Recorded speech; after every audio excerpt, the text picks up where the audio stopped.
ఒక అడవిలో ఒక ఋషి తపస్సు చేసుకుంటూ ఉంటాడు. ఒకరోజు ఆయనకు ఎవరో ఏడుస్తున్నట్టు వినిపిస్తుంటుంది.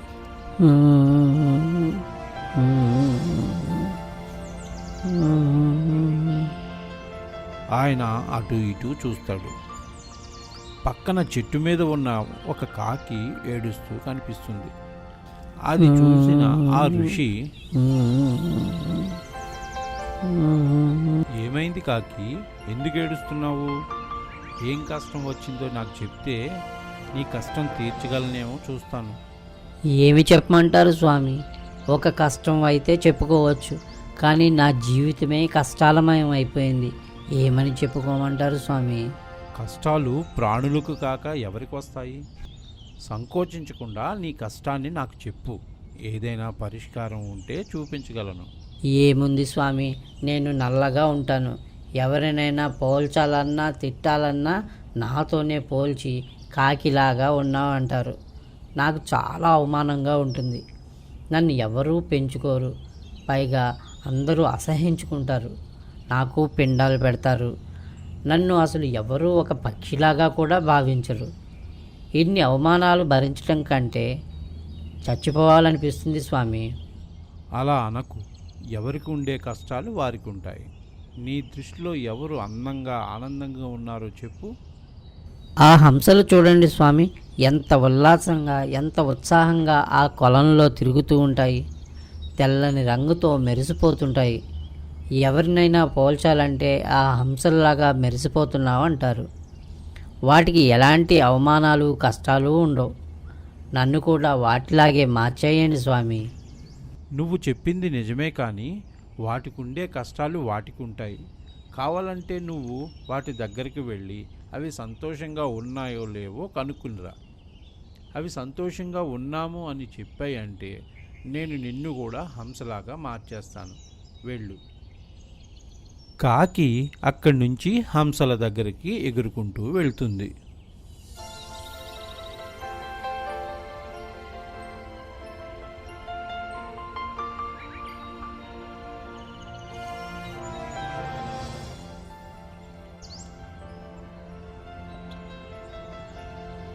ఏంటి కాకి బావా, దారి తప్పి ఇలా వచ్చావు? చాలా రోజులైంది నిన్ను చూసి. అంతా కుశలమే కదా? ఏమడుగుతావులే హంసబావా, నా కష్టాలు ఈ ప్రపంచంలో ఎవ్వరికీ లేవు. అసలు ఏం జరిగింది కాకి బావా, కొంచెం డీటెయిల్డ్గా చెప్పు. కాకి జరిగిందంతా హంసకి చెప్తుంది. మాకన్నా మీరు ఎంతో అందంగా ఉంటారు, ఎప్పుడూ ఆనందంగా ఉంటారు, ఎప్పుడూ ఆ నీటిలో ఈదుతూ ఉల్లాసంగా గడుపుతుంటారు. మిమ్మల్ని మనుషులు కూడా అలా చూస్తూ ఉండిపోతారు. మమ్మల్ని ఆ మనుషులు ఎప్పుడూ తిడుతూ ఉంటారు. మమ్మల్ని ఎవ్వరూ పట్టించుకోరు కూడా. ఏం మాట్లాడుతున్నావు కాకి బావా? నువ్వు అనుకున్నట్టు మేము అంత ఆనందంగా ఏమీ లేము. మేము ఎక్కడికి ఎగరలేము. మాకున్న ఈ చిన్న నీటి కొంటే జీవితం. ఇక్కడే బ్రతకాలి. అదే నువ్వైతే ఎక్కడికైనా ఎగరగలవు. మమ్మల్ని ఆ మనుషులు పట్టుకుని పోతారు. మా ఈకల కోసం చంపేస్తుంటారు. మిమ్మల్ని మాత్రం ఎవ్వరూ ఏమీ అనరు. మాకన్నా ఆ రామచిలుకలు అయితే చాలా ఆనందంగా ఉంటాయి అని మేము అనుకుంటూ ఉంటాం. మేము కూడా ఆ రామచిలుకల్లా అయిపోతే ఎంత బాగుంటుంది అని కోరుకుంటూ ఉంటాం ఎప్పుడు. అవునా? అయితే నేను ఆ రామచిలుకని ఇప్పుడే వెళ్ళి కలుస్తాను. కాకి అక్కడి నుంచి ఎగురుకుంటూ వెళ్ళి చిలకమ్మ దగ్గర ఆగుతుంది. ఏంటి కాకి బావా, ఇలా వచ్చావు? చాలా రోజులైంది నిన్ను చూసి. అంతా కుశలమే కదా? ఎక్కడ బాగుంటాను చిలకమ్మ, మీరైతే ఎప్పుడు ఆనందంగా ఉంటారు. రకరకాల రంగులతో ఎంతో ఉల్లాసంగా ఉంటారు. చూడ్డానికి ఎంత ముచ్చటగా ఉన్నారో చూడండి. మిమ్మల్ని మనుషులు కూడా ఎంతో అపురూపంగా చూసి పెంచుకుంటారు. చిలక పలుకులు పలుకుతుంటారు మీరు. ఎంతైనా మీ జీవితం చాలా ఆనందంగా ఉంటుంది చిలకమ్మ. అయ్యో కాకి బావ, మేమెక్కడ ఆనందంగా ఉన్నాము? నీకు అలా కనిపిస్తుందా? దేవుడి దయ వల్ల మాకు రకరకాల రంగులు ఉన్న మాట నిజమే. మేము మాట్లాడగలమనేది కూడా నిజమే. కానీ అదే మా పాలిట శాపంగా మారింది బావా. మమ్మల్ని మనుషులు పట్టుకొని బంధిస్తున్నారు.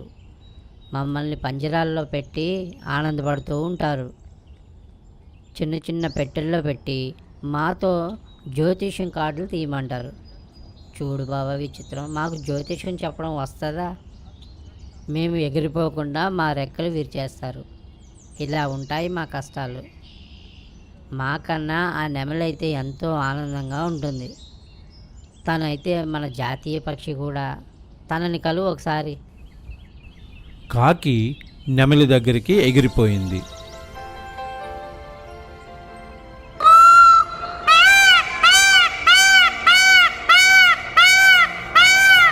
ఏంటి కాకి బ్రదర్ ఇలా వచ్చావు? ఏంటి విశేషాలు? నెమలి అన్న నమస్తే. నాకు చిన్న సందేహం ఉంది. ఈ ప్రపంచంలో అన్ని పక్షుల కన్నా మీరే ఆనందంగా అందంగా ఉండే పక్షులు అని మిగతా పక్షులు చెప్తున్నాయి. మీరు ఎప్పుడూ ఆనందంగా ఉంటారు కదా? అదంతా అబద్ధం కాకి బ్రదర్. నిజానికి నేను చాలా ఆనందంగా అందంగా ఉంటానని భ్రమపడుతుంటారు. కానీ నాకు ఉండే బాధలు నాకున్నాయి. నన్ను ఈకల కోసం పట్టుకుపోతారు, చంపుకు తింటారు. నీలాగా మేము ఎక్కువ ఎగరలేము.